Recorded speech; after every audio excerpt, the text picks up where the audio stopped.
আমি জন্মেছি বাংলায়, আমি বাংলায় কথা বলি।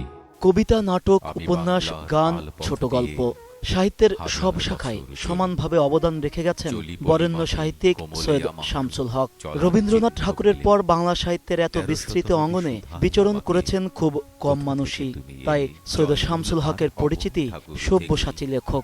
এসেছি বাঙালি রাষ্ট্রভাষার লাল রাজপথ থেকে, এসেছি বাঙালি বঙ্গবন্ধু শেখ মুজিবুর থেকে। জীবনের শেষ দিনগুলোতেও ক্রমাগত লিখে যাচ্ছিলেন তিনি। হাসপাতালের বিছানায় শুয়ে ল্যাপটপে কখনো নিজে কম্পোজ করেছেন, কখনো কাগজে লিখেছেন, আবার কখনো অন্যকে দিয়ে লিখিয়েছেন। অসুস্থ থাকা অবস্থায় ১৭০টির বেশি কবিতা সহ কিছু ছোট গল্প, উপন্যাস এবং গান রচনা করে গেছেন সৈয়দ হক। আবার অনেকগুলোই রয়ে গেছে অসমাপ্ত। তিনি শেষ মুহূর্ত পর্যন্ত যতটুকুন পেরেছেন, যতক্ষণ তার ক্ষমতা ছিল তিনি লিখে গেছেন। যখন নিজে হাতে লিখতে পারেন নাই তখন ডিকটেশন দিয়েছেন। আমার মা আনোয়ারা সৈয়দ হক সেই দুঃখের মধ্যেও খাতা নিয়ে কলম হাতে নিয়ে উনি টুকেছেন বাবার নানান ধরনের গল্প। গত ১০ সেপ্টেম্বর প্রধানমন্ত্রী শেখ হাসিনা হাসপাতালে দেখতে যান বরেণ্য এই লেখককে। এরপর গত ১৯ সেপ্টেম্বর শেখ হাসিনাকে নিয়ে একটি গান রচনা করেন সৈয়দ শামসুল হক। ২৮ সেপ্টেম্বর শেখ হাসিনার জন্মদিনে উদ্বোধনী সঙ্গীত হিসেবে বাজানোর কথা ছিল জাতীয় শিল্পকলা একাডেমি প্রাঙ্গণের অনুষ্ঠানে, কিন্তু কবির মৃত্যু স্তব্ধ করে দিয়েছে সবাইকে।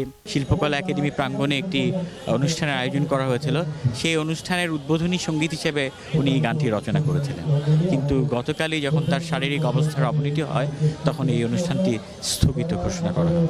শুধু সাহিত্য অঙ্গনই নয়, জাতির যে কোনো সংকটে সৈয়দ শামসুল হক দাঁড়িয়েছেন রাজপথে, হেঁটেছেন প্রগতির সাথে।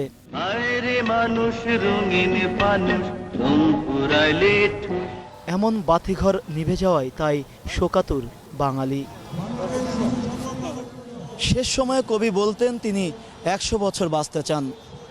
মাথার ভেতর অনেক লেখা জমে আছে, সেগুলো শেষ করে যেতে চান, কিন্তু তিনি পারলেন না। নশ্বর পৃথিবী ছেড়ে যেতে হলো তাকে। অবসান হলো অনেক যুগ আর শতাব্দীর।